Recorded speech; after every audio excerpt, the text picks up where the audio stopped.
Hello everyone, welcome to zero physics.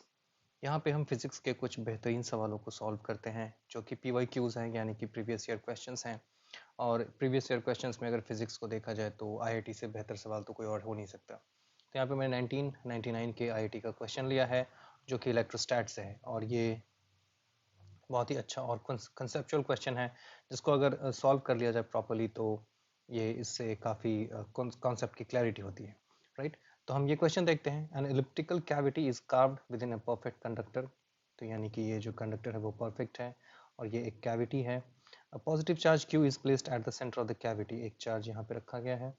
The points A and B are on the cavity surface, यानी कि A और B दो point है as shown in the figure। then अब हमारे पास यहाँ पे चार ऑप्शंस हैं।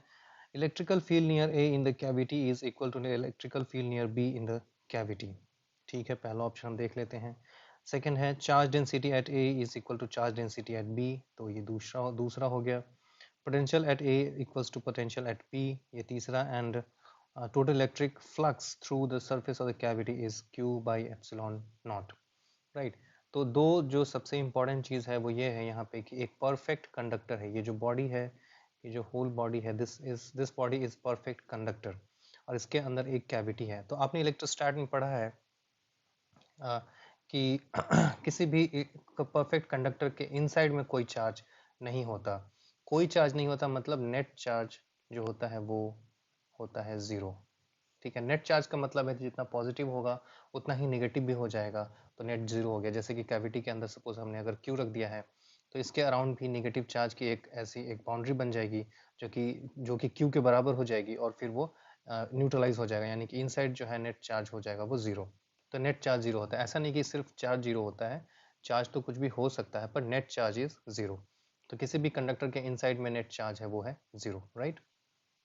पर ये केस इंसुलेटर्स के केस में नहीं होगा। जैसे कि डाइलेक्ट्रिक्स होते हैं उसके केस में नहीं होगा, क्योंकि डाइलेक्ट्रिक्स के इनसाइड में चार्ज हो सकते हैं, उसकी पूरी पूरी बॉडी में चार्ज हो सकते हैं डिस्ट्रीब्यूट। पर यहाँ से कंडक्टर्स के केस में ऐसा नहीं होता। कंडक्टर्स के केस में इनसाइड चार्ज जो होता है वो ज़ीरो होता है। अब जब चार्ज जीरो है इनसाइड में, तो जो इलेक्ट्रिक फील्ड होगी वो नेट इलेक्ट्रिक फील्ड जो है वो भी ज़ीरो होनी चाहिए। इसको मैं नेट इलेक्ट्रिक फील्ड लिखता हूँ, क्योंकि अगर सपोज चार्ज हमने कुछ दिया है Q, तो इसकी वजह से जो इलेक्ट्रिक फील्ड होगी, इसको अगर मैं थोड़ा क्लीन कर दूं, तो इसकी वजह से जो इलेक्ट्रिक फील्ड इस तरीके से अगर होगी सपोज, तो ये जो पॉजिटिव यहाँ पे जो नेगेटिव चार्ज होगा उसकी वजह से वो इस तरीके से भी होगा। ठीक है ना, ऐसे कुछ हो सकता है ऐसा। तो हमें पता नहीं है, तो ये नेट इलेक्ट्रिक फील्ड जो है, जो नेट इलेक्ट्रिक फील्ड है वो हो जाएगा ज़ीरो, राइट। अब जब नेट इलेक्ट्रिक फील्ड है तो वैसे भी आप समझते हैं कि किसी भी कंडक्टर के ऊपर जो पोटेंशियल होता है दैट इज ऑल्सो ज़ीरो। क्योंकि अगर पोटेंशियल ज़ीरो नहीं होगा तो चार्ज की जो मूवमेंट है वो हमेशा चलती रहेगी एक पॉइंट से दूसरे पॉइंट पे, और करंट का फ्लो होता रहेगा।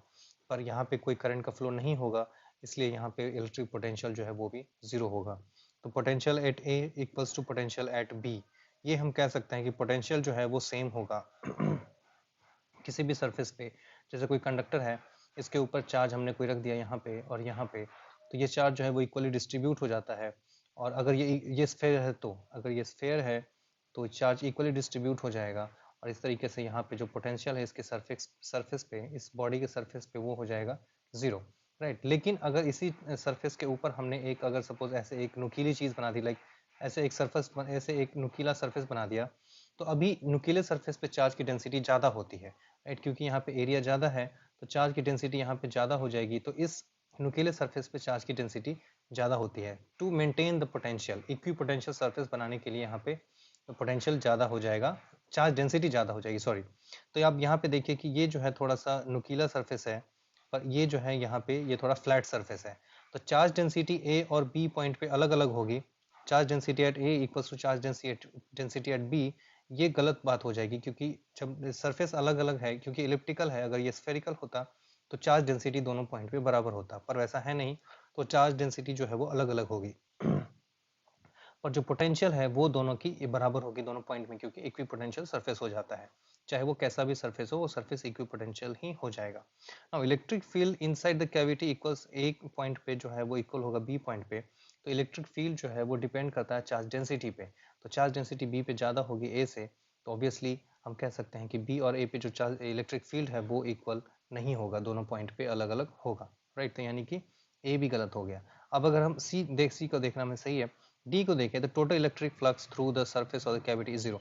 अब अगर हम गॉस थ्योरम देखें तो गॉस लॉ से एक हमने सरफेस बनाया ऐसा, ठीक है ना, और वो कहता है कि जो टोटल फ्लक्स होता है वो होता है क्यू बाई एप्सिलॉन नॉट, और क्यू जो होता है वो चार्ज इनक्लोज होता है।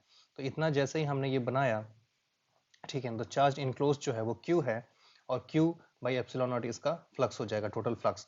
तो यहाँ पे टोटल इलेक्ट्रिक फ्लक्स जो हो जाएगा वो क्यू बाई एप्सिलॉन नॉट हो जाएगा, विच इज करेक्ट। तो इसका मतलब सी और डी जो है वो इसका करेक्ट आंसर होगा, राइट। आई होप कि यहाँ पे मैं आपको ये समझाने में मैं क्लियरली मैं समझा सका हूँ आपको। इसके रिलेटेड अगर कोई क्वेरी है, कोई क्वेश्चन है, तो आप मुझे कमेंट सेक्शन में बता सकते हैं। Thank you, thanks for watching, see you in the next question.